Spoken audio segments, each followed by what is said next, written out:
Kosher Kitchen. We talked last time about the Gentile commercial baking. Right?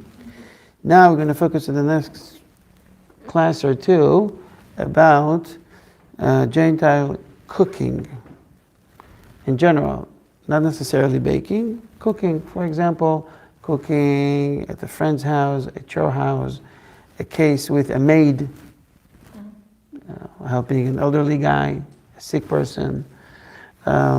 What's the procedure? What needs to do? A restaurant. Okay, so we're going to talk about cooking. Lighting the fire and setting down the pots.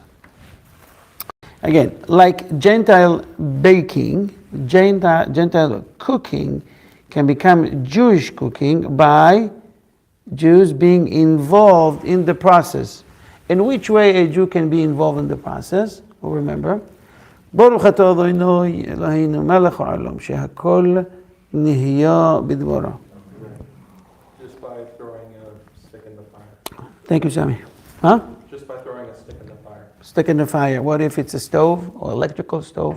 Just in heat. Turn it, right. Make sure to turn the heat up or increase the heat up, right, by opening just the door, the baking, when you do baking. Okay. The preferable method is for the Jew to actually place food on the lit fire, which may have been lit by Gentile according to some opinions. It is also possible for a Gentile to place the pot on the stove and for the Jew to light the fire. In this case, it's preferable that a Gentile place the pot on the stove first and that the Jew light the fire afterwards. Okay, so especially mashgiach and supervisor in the restaurant, they know the procedure. He's waiting for him, he's putting it on, and then they light the fire. What they do in the restaurant, it makes it easier because they light all the fires. Okay, so it's there, you can put pots, take it out, let's make it easier. Okay. So that the actual cooking begins at the hands of the Jew. So even if he put the pot, but who lit the fire? The Jew. So it can be considered as Jewish cooking. But if the Jew lights the fire first, it is also acceptable. Under no circumstances, though, may a Gentile light the fire after the Jew has placed the pot on the stove. Do I need to repeat that? Mm-hmm. The Gentile put the stove, the Jews want to light the... Is it okay? Let me read this line again. Guys, wake up. Under no circumstances, though, may a Gentile light the fire, after the Jew has placed the pot on the stove. Because it would be now considered as a Gentile cooking. Who turns the fire on? So that's not acceptable. That procedure, that produces a clear case of a Gentile cooking, and the food is forbidden. The only exceptions, according to some opinions, is if the Gentile lights the fire with a flame taken from another lit burner, which was lit by a Jew. Like we have 3, 4, or 5 of them. You can use them. Okay? All of these applies to Sephardim as well, except that they do not permit a Jew to light the fire in advance of a Gentile placing the pot on the stove. They consider that particular arrangement Gentile cooking. Okay, so it has to be right now, when he puts, everything needs to be follow one after another. Okay. Now, what will be the case if the Gentile lights a fire and place a pot on it to cook? You turn the fire, you put it on, and now you see there's a lot of food in it. What you going to do with it? If a Gentile lights a fire and places a pot on it to cook, there are remedies. There's a way to get away with this. There are remedies that a Jew can do to give the food the status of Jewish cooking. Any ideas? Add salt, spices. Oh, good. What else? One possibility is for the Jew to steer the pot a little. This can be done anytime before the food is completely cooked. Another possibility for the Jew is to turn off the fire and relight it. These two can be done anytime before the food is completely cooked. What you mentioned about adding the spices is more just a Sephardi thing. Does it just not to steer, for example, to get more involved? More involved, it's with adding. Now, what will be the case if they already put enough salt and spices? They're going to ruin the food. So, as long as it's not completely cooked, turn it off and turn it back on. Okay. Just as a Jew can change the status of a pot while it is cooking, so can a Gentile. If a Jew places a pot on the fire, which is then removed before it is 1/3 cooked, and then a Gentile returns the pot to the fire so that it finishes cooking, the food is forbidden as a Gentile cooking. You consider everything that is 1/3 and up is already considered cooking. If a pot is removed from the fire after it is 1/3 cooked, however, nothing a Gentile does can affect it. Okay? Likewise, a pot is placed on the fire by a Jew, but afterwards the fire is extinguished. It must be relight only by a Jew, and not by the Gentile cook. This is why the mashgiach, supervisor in the restaurant, needs to be there. Something happens and says, "Hey, Rabbi, a mashgiach, come please." The fire got extinguished. So they already know that. They hopefully. It must be relit only by a Jew, not by a Gentile cook. Or else the food reverts to the status of Gentile cooking. Okay, again, there's nothing to do with the quality of the food. It could be a chef that is Gentile, that is 10 times better than the Jew. There's nothing to do with that. It's just the halacha that our sages set in order for us to make a distinguish between the two nations, if I want to call it that way. So it won't be mixed marriage and so forth and so on. So they have to be very strict with that. Okay? There is something called distinguish and something called separation. Separation is one level, distinguish is a higher level. In Hebrew it sounds hafrada or havdalah. Havdalah. It Saturday night, havdalah. It's kind of like a separation between the holy and the mundane. Havdalah, it's in another level. In the Torah, it mentioned that Hashem will havdalah, between us and the other nation. Okay? HaKadosh Baruch Hu separate Evdil between Yom, day, and night. It's not separation. Separation could be you're here, but you're still together. We have in the shul separation between men's section and women's section. But we're next to each other, but it's not really Havdalah. Havdalah is completely Jews pray in the shul and Gentiles not praying in the shul. That's complete separation. Okay, it's at a higher level. You understand where I'm going with it? This is the difference between Havdalah and Hafrada. Separation and maybe distinguish.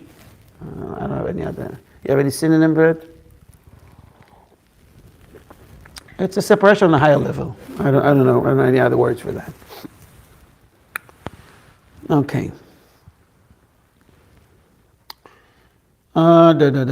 This only applies though before the food is 1/3 cooked. Afterwards, even if a Gentile relights the fire, the food retains its status as a Jewish cooking. It's already cooked. It's okay. Okay.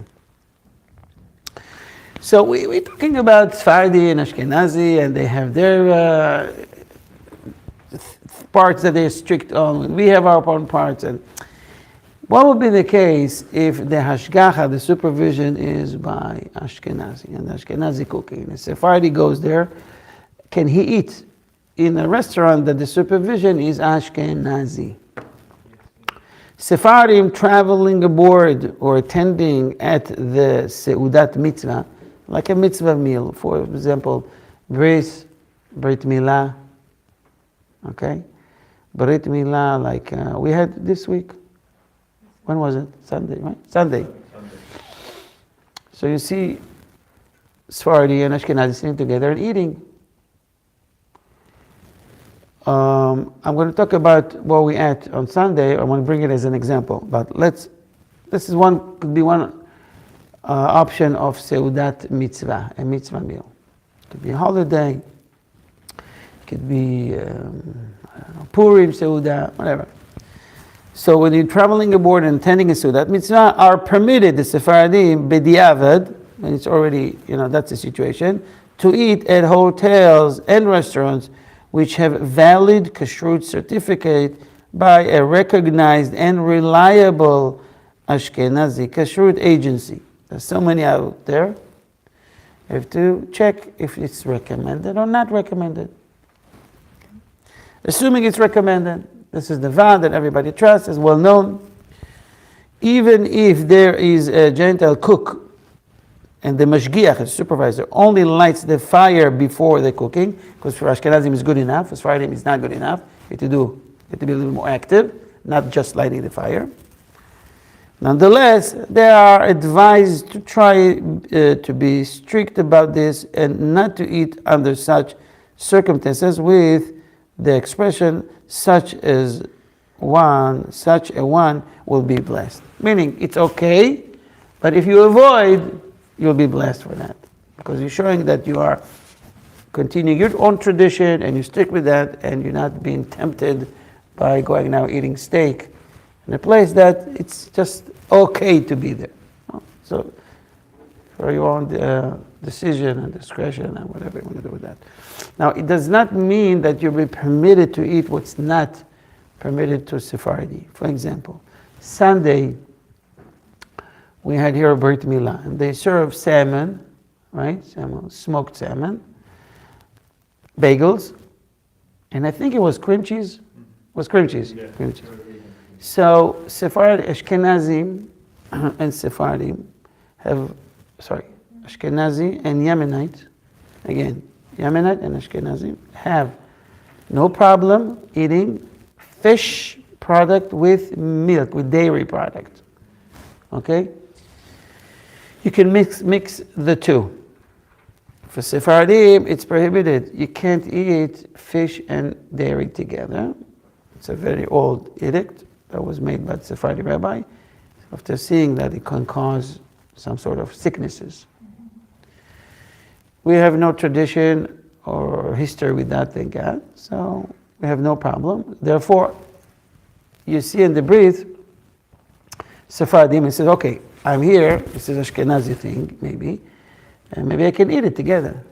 No, it does not permit you. You can eat everything, just don't mix the fish, smoked fish, salmon, with the cream cheese. Okay, or drinking milk at the same time, just to be avoid that. All right, but you can eat anything else. You can separate. You can before, a little bit after. You can just eat bagel maybe with the cream cheese, and later this or without it. Do your math. All right. Okay. Let's talk a little bit about utensils used in Gentile cooking. Pots and utensils used for Gentile cooking need to be kashered by Hagala. Remember, we learned how to do Hagala to a utensil inside a boiling hot water. Even if they belong to a Jew, and even if all of the food is kosher. However, if there is a risk that the pots or utensils will be cracked in the boiling water of Hagala, one is permitted lechatchila, to begin with. Problem? To use them after 24 hours without kashrut them. Obviously knowing that they use that meal, everything, all the product was kosher. Similarly, earthenware dishes, like clay and stuff, which usually cannot be kashered at all, may be kashered if they become unkosher through Gentile cooking by doing hagala 3 times in a row. The use for the processed kosher ingredients, it was made by a group of Gentiles. But you gave them your pot for whatever reason. These leniencies are unique to cases of Gentile cooking. Utensils made unkosher by other means, such as by cooking trefa or treif. You know what treif means? Taref, treif. Okay. Give me an example of treif meat. Sure. This is one of the questions they might ask you. What's treif? Yeah. Give me an example of treif. Ma? Forbidden. Give me an example of forbidden meat. Ma? No. I'm talking about kosher meat. Oh, kosher meat. Lobsters are, yeah, absolutely right. Kosher meat that become treif. Taref is the animal, they don't shechita. Right. Yeah. So either no shechita, the killing it or no shooting it in the head, or a lamb. Lamb is kosher, but they kill it and not in a kosher way. Okay. Or chicken. They took the chicken, I don't want to discuss you, but let's say they chopped the head off with a knife. They didn't do kosher shechita. The chicken is kosher, but the process was not kosher. I mean, the shechita was not shechita, it was slaughtering, it wasn't kosher slaughtering. It's called treif. Or it was kosher shechita, but something was wrong with the animal. Okay, so it was not, eventually didn't get the stamp that it was kosher. For example, they do a kosher shechita for an animal. Okay, a cow, goat, sheep, whatever. Well, part of the process is that you open the belly and you check the lungs. If the lungs are smooth, meaning there's no holes, usually they put water, like they check in tires, in the what do they call it, the tire for less, I don't know what they call it, right? To see if air will escape. It means that it was sick and we're not supposed to eat it.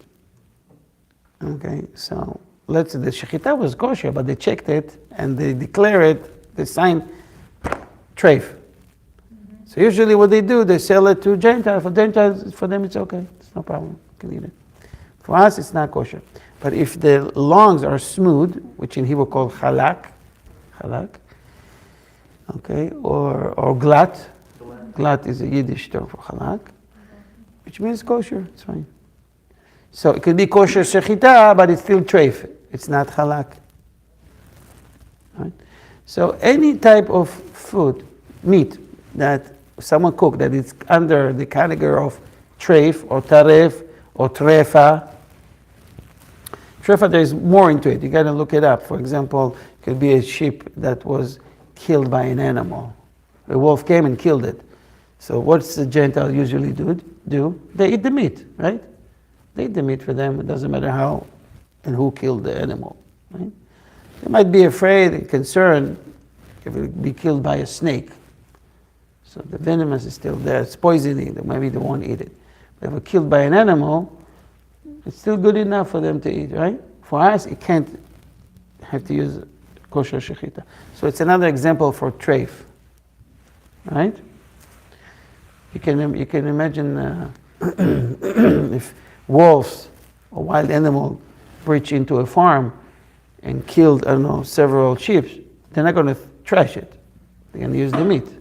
They clean it and they use it, which is completely okay. But for us as a Jew, we have to go through a kosher shechita. So that meat called treif, taref, treif, whatever they pronounce it. So utensils made unkosher but by other means, such as by cooking trefa, mixture of, for example, meat and milk, or chametz, may never be used unless they are properly kashered. So that if kashering is physically impossible, or if they are made of earthenware, the utensils may no longer be used. So if it's easy to kosher them, you kosher them, and then you can keep using them. If it's the material that the utensil is made of will break, you can't kosher them, you can't use it. Just give it to someone else that can get benefit from it. Don't trash it, but you may give it to a Gentile to use, friend, maid, whatever. What about a Gentile that is cooking for a sick person on Shabbat? When a Gentile cooks for a Jew, legitimately, such as for a dangerously ill person on Shabbat, the pots and the utensils do not need to be kashered.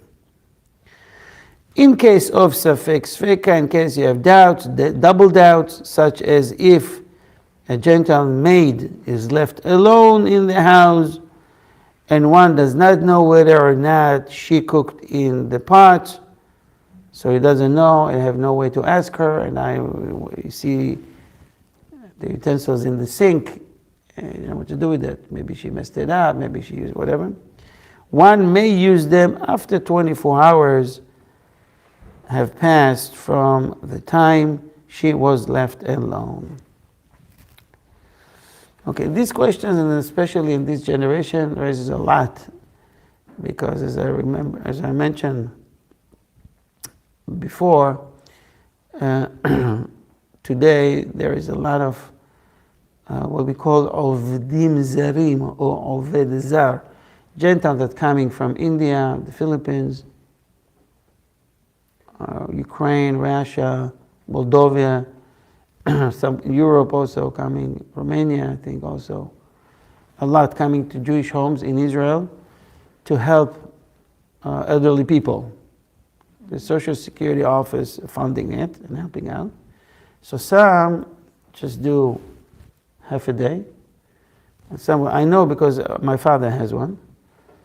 And some do 24 hours. They stay there. They live there. And it raises a lot of questions, not only about cooking. Some says if it's okay for them to bring what they believe in to their own room that they got in the house. Cross, Buddha, statue, unkosher food. It raises a lot of questions, a lot of conflicts. Okay, maybe for another time to talk. Most people don't feel comfortable with that. People bringing such things to their home. On the other hand, they want to respect that person. And it could be, many of them can be very, very good caregivers. You don't want to give up on them. So, in such a case, consult with the rabbi and he will tell you what can be done. Because it's really individual, it's about, there's a lot of details to every case, okay? We had our guys that comes to my parents' house, so usually my mom's cooking for him and he eats, but sometimes he likes to bring his own food. And obviously it's not kosher. So he knows on his own already, he always eat outside. My parents have a very nice porch, like pergola area. He likes to sit there and enjoy time outside, and he eats his own food, and we're completely okay with that. It's no problem. They can raise other questions. People work for you here in Dallas, repairs in your house, and they're bringing cheeseburger from McDonald's for lunch in your house on Pesach, okay? That happens on Yom Kippur, on Shabbat. Michelle, it can never happen. How Pesach can be Yom Kippur? Anyways, what are you going to do? Don't know, they want to come. So the halacha says it's okay to let them, but they're bringing chametz to the house, but it's not your chametz. Obviously, we should ask them to eat outside. But if they ate in the house, they didn't make the house not kosher. They make sure that they clean up after them, okay? But this is just a few examples what kind of things we have to deal with sometimes as a Jew. Tinfoil. Huh? Just wrap them in tinfoil. All of them, the person with them. Okay, so next, cooking by a maid. It's number 7. According to the Shulchan Aruch, what is the Shulchan Aruch? Shulchan Aruch. Aruch means it's a set-up table. When you have a table with food on it, it's called Shulchan Aruch. But I'm referring to something else.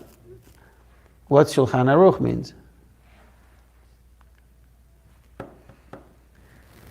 Oh my goodness. It's the guidance to... What is Shulchan Aruch? Do you hear about the book Shulchan Aruch? Yeah, it's a book. It's like a book. What is it? Rabbi Carol. Rabbi Yosef Karo. So why are you looking at me like I'm asking a weird question? The table threw me off. No, he set it up. The book of Halacha. Thank you. It's the way we should go. Right. He pronounced it. He called it Shulchan Aruch. It means that he brings all the Halacha ready for you. You don't need to look in the Mishnah and the Gemara and the Rambam. Even the Rambam set it up very nicely. Shulchan Aruch means he brought it before you. It's ready. You just need to eat. Just need to open and read. Okay. Someone show me the Kitzur Shulchan Aruch. Oh, it was you, David, right? Yeah. This is a very good set. I loved it. Do you mind sending a picture of it? I'll put it on the group. You gave me like part 5, right? I got it. So it's how many total? 5 books you have? 5 books. Kitzur Shulchan Aruch. It's a short version, but covered pretty much everything. And it's a very good commentary on it. And I highly recommend to purchase this book. What was the cost for it? Do you remember? The whole set? $100-something. It's a must in every Jewish home. I looked through some of the commentary. It's really informative and give you a lot of sources. It's beautiful. Is this in English? In English. Is it Could- Artscroll? Artscroll, I think so. Yeah. But is the black one? Mm-hmm. Oh, It's black and reddish or something. but this is according with the Ashkenazi. It's according to Shulchan Aruch. It's a Kitzur Shulchan by Gansfried, right? But it's good. You know, when I was young in the yeshiva, I learned from this Kitzur Shulchan Aruch, and I think they mentioned. I don't know if they mentioned that what's the halacha according to Sephardi, but most of it is the same. Most of the halachot that we have. It's just the first portion, right? It's not complete at all. The first portion. I don't know this edition. I know it's cover everything, but whatever. No, the Kitzur, of course, is not covering everything. No. It's not going to cover everything. Kitzur, the short version, right? Yeah.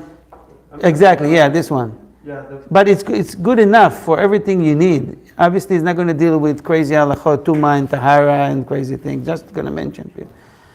But what you need for your daily life, Shabbat, holidays, kashrut, even you have it there. Rabbi, what is different about this book?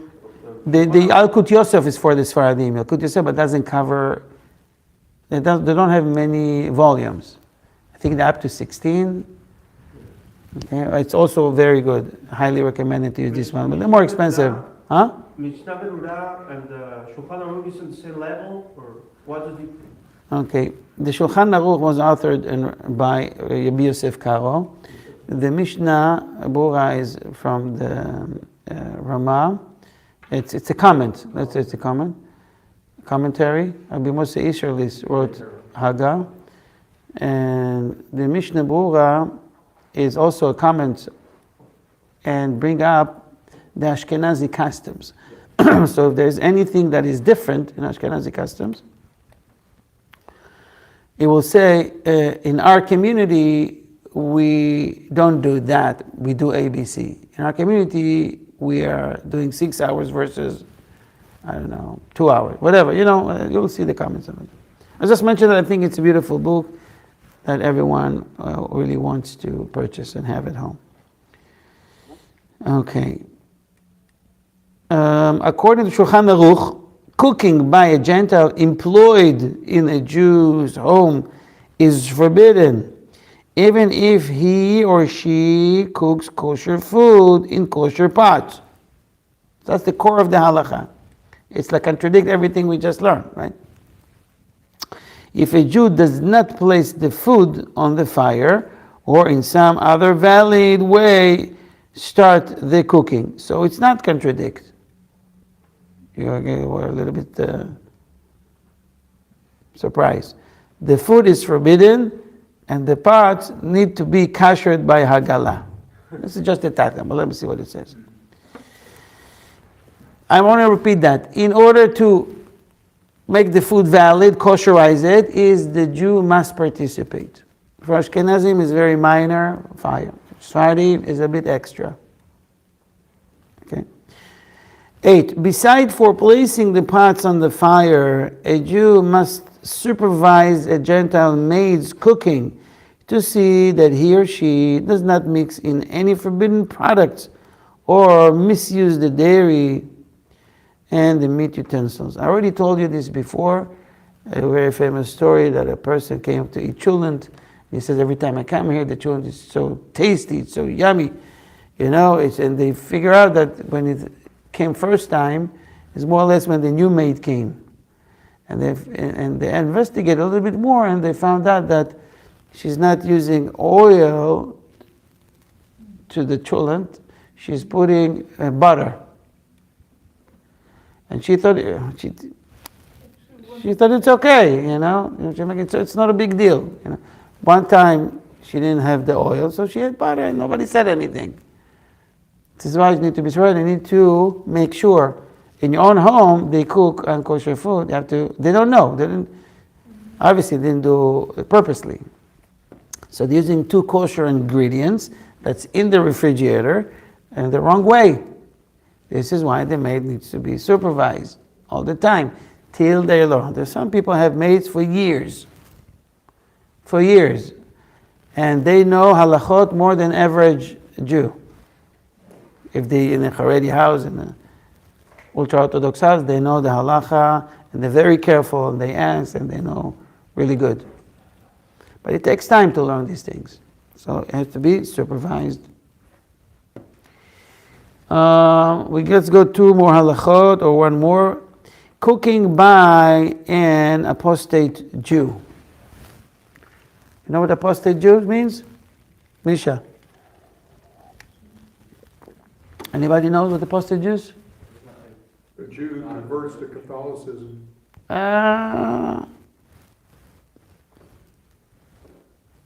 Could just be a Jew that doesn't keep Shabbat or... Close.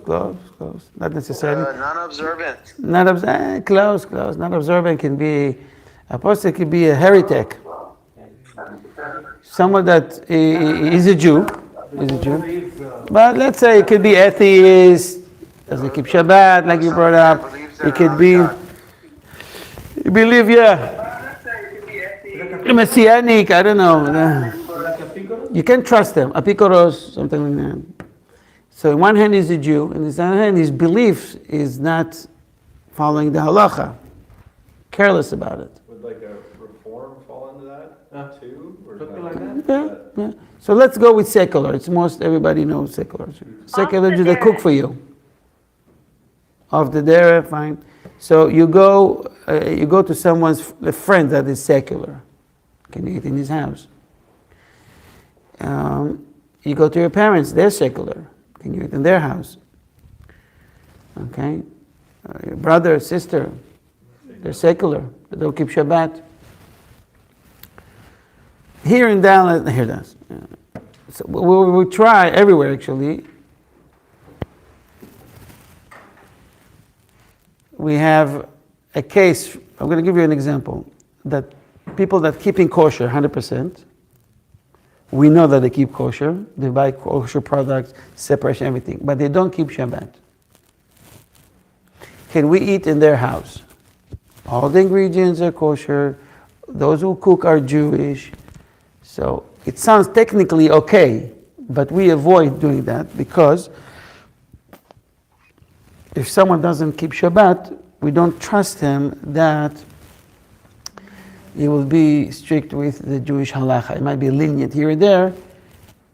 It can desecrate Shabbat, which is more serious than eating something that is If they don't not keep kosher. Shabbat, it's like they don't keep all the Torah. Correct? But you have a reason why. For example, he knows that he needs to keep Shabbat, but he just live out of the Eruv and he have to drive. Otherwise, he will never see a shul in his life. So he lives like 10 miles away or 5 miles away. Okay, so they give an excuse. They're excusing himself that he can drive on Shabbat. Okay, so let's read the halakha and finish with that for today. As discussed in the introduction, we rule leniently regarding the cooking of Sabbath desecrators and apostate Jews, and permit its consumption as long as one is sure of the kashrut of the ingredients. So what we told you here, we don't follow that, we're more strict. Nonetheless, if someone ate, they don't think they need to go to Gehenna, he's not going to go to hell because of that. But we are more strict about that. Okay? That says Kafachayim and Minchat Yitzchak. For this reason, food factories owned by an apostate or avowedly Sabbath desecrating Jews, in which the workers are likewise Sabbath desecrating Jews, you see that they're driving on Shabbat, for example, can receive kashrut certification if the mashgiach, who is Yerei Shamayim supervisor, is a mashgiach that you can trust, is there in the restaurant or in the factory. The owner can be secular. Okay, we have here at least one, I know for sure, restaurant that they are both not keeping Shabbat, the owners. But they got the certificates because during the cooking and during the week, there's a supervisor there. Okay, the production from start to finish, when he watch, it's okay, they can get the certificate. Nevertheless, it is preferable that the mashgiach light the fire in order to start the cooking process, even if all the workers in the kitchen are Jews. Okay.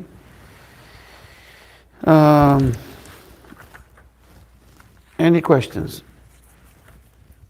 There's a lot into this cooking. We can raise a lot of questions. For example, the halacha says and warned you not to eat from someone that didn't wash his hand properly in the morning. Okay? So Baruch Hashem, in my house, I know Baruch Hashem, everybody washed. My wife washed the house. It's no problem, not a question. But you go to a restaurant, I don't know if they do that in the morning. Maybe they still have tuma, impurity in the hands from the night. No matter how many soap they use, their hands cleans, but the spiritual level is not. And some of them, even Gentile, they don't even know what washing hand means. That you are talking about just the Jews. Right now, this halacha, yes. Who prepare the food, not the goat. Even in such case, because they're secular, the halacha says to be more strict and lit the fire, just in case, cover all opinions. So no, it's very important to have a good and strong supervisor that makes sure. But I can tell you, Rabbi Klein told me, there's a guy here that used to have a restaurant and he'll never get a restaurant again, because Rabbi Klein, that used to be the Vad here, he moved to Florida.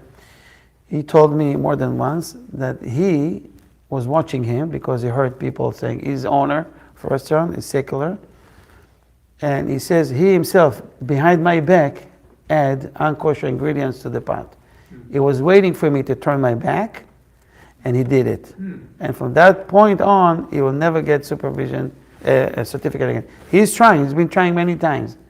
Only one rabbi in the community is working with him, doing bar mitzvot in his place and all that. But I don't want to mention names. But yeah, this is why you have to check everything. Even the rabbi need a checkup. Okay? So don't trust anybody. Today people will do anything for money, for whatever reason. So you have to check everybody. with that being said, I want to say thank you everybody for coming and participating in this class. God bless you with great parnasah and great livelihood. The next class will be on Thursday, Rabbi Liron, and we'll meet here again on Shabbat, Be'ez Hashem, 9:30 in the morning. Important to come on time. And you have a very important message on the night class group. Please respond to it because we need to prepare with food and everything else.